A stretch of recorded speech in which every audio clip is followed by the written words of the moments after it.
please help us in welcoming to the podium Amy Louise Wood.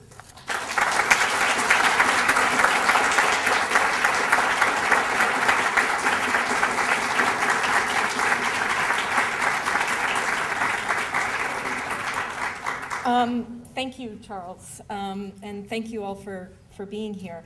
The last time I was at the Lillian Smith Book Awards, I was, as Charles mentioned, I was an intern for the Southern Regional Council, and I was helping to set up.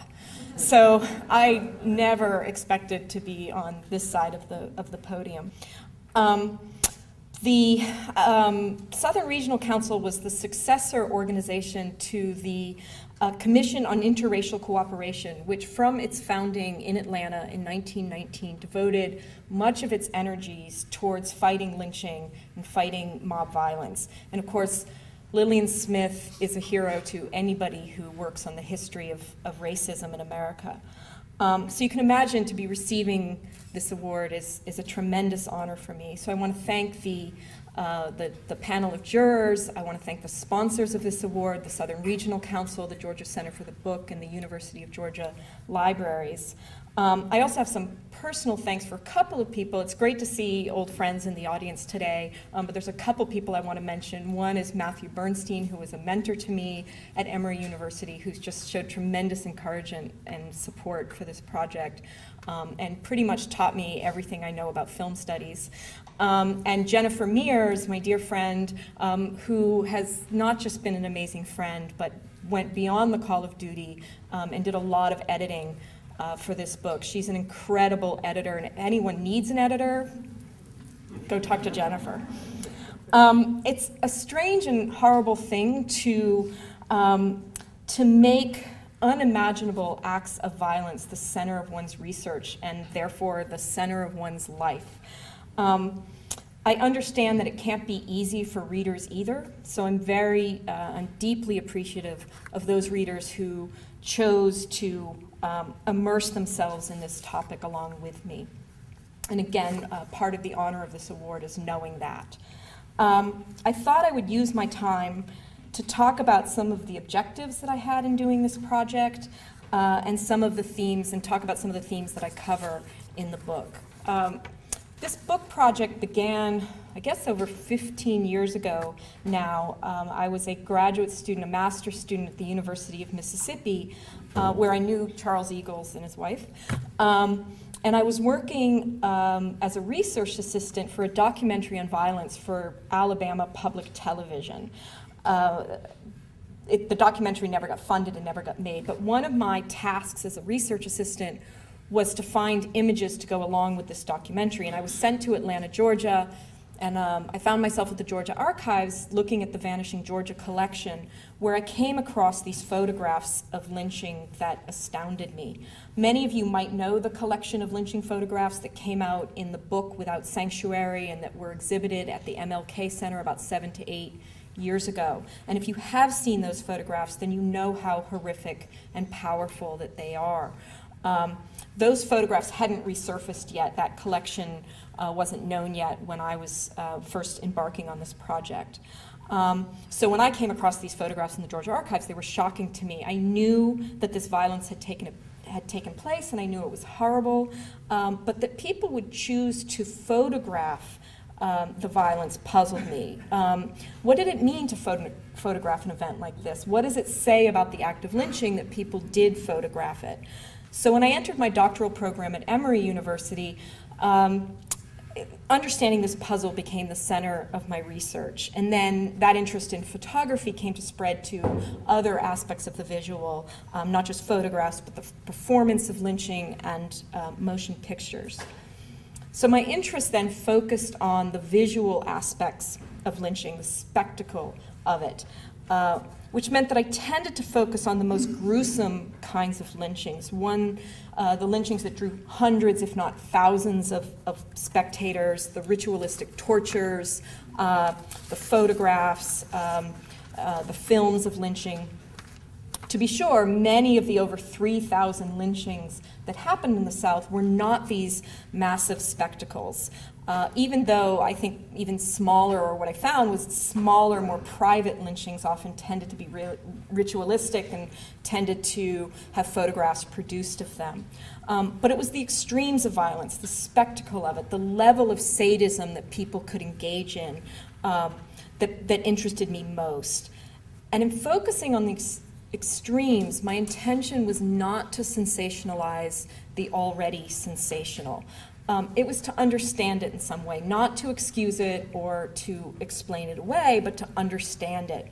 I don't think that these forms of violence are senseless or beyond comprehension.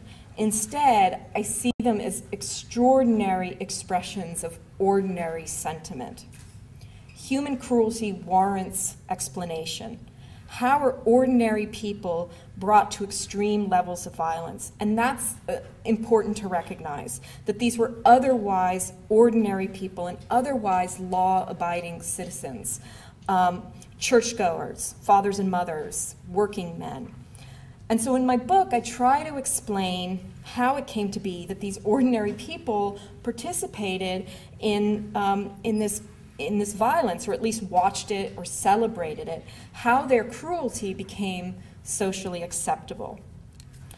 Historians of this violence have tended to look at lynching after the Civil War in political or economic terms, that it was a means of terrorizing African Americans and bolstering white power when the possibility or when black enfranchisement and black economic advancement seemed like real possibilities after the Civil War. So then lynching operated alongside systematic disenfranchisement and segregation to maintain white supremacy, to keep African Americans, quote, in their place in the absence of slavery.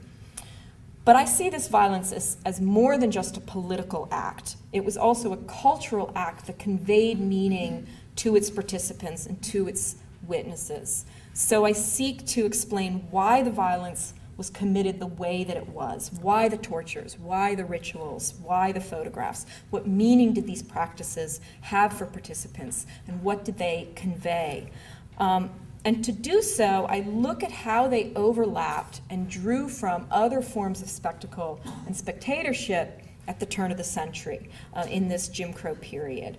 So I have, as Charles mentioned, I have chapters on the relationship between lynching and public executions, or the relationship between lynching and religious tradition. Lynching shared ritualistic aspects of religious practices.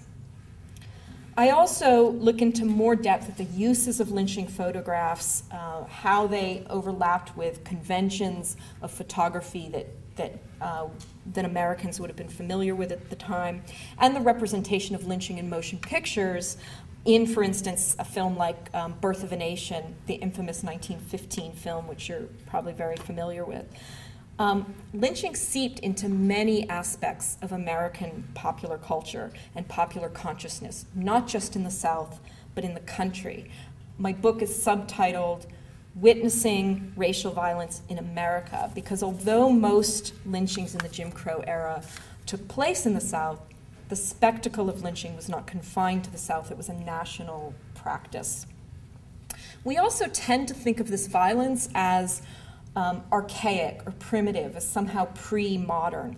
And that's how liberals at the time viewed it. It's certainly how Lillian Smith viewed it.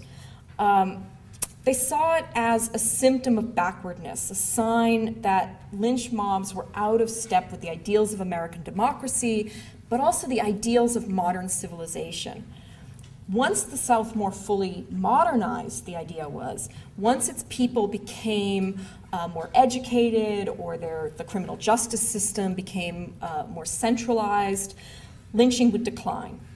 More recently, though, historians have tended to look at the ways that lynching itself was, rather than pre-modern, was modern, at least in the ways that mobs made use of modern technologies, and that lynching as a practice was supported through modern media. My book looks at lynching in relationship to modernization in the South, that process of transformation after the Civil War, with the growth of towns and cities, with the rise of industry, with growing commercialism in the South. But I understand lynching as reactionary against that process of transformation. White Southerners feared that urbanization and commercialism were leading to more crime, that it was leading to a decline of traditional moral values, and of course the traditional racial order. Lynch mobs made use of modern technologies, but that did not necessarily make the practice a modern one. And in fact, as lynching spectacles became more commercialized, circulating nationwide in print media and in film, that is, as they became more a part of modern America, they served to mobilize the anti-lynching movement and hasten the decline of lynching. Lynching spectacles eventually came to be used in the service of anti-lynching activism. And I have chapters at how activists were able to use the sensationalistic qualities of photography and cinema to publicize the atrocity of lynching as this barbaric and backward practice. I noted that it was important for me to understand the experience of the perpetrators of the violence, but I also wanted to stay attuned to the experiences of its victims and the most appalled observers of this violence. So I tried to find as much as I could about the victims of particular lynchings that I was going into more depth, that I was studying in my research, often unsuccessfully. But in lieu of that, I also tried to pay attention to the ways in which African Americans resisted and responded to this violence. So through the 1920s and 1930s, white Southerners increasingly found their own racial claims, that they were more civilized and they were morally superior to African Americans. They found those claims under scrutiny and attack. You know, how can you be engaged in these kinds of barbaric kinds of rituals and call yourself more civilized? To the point that lynching became a regional embarrassment for them, and this was certainly the stance of Southern groups like the Commission for Interracial Cooperation.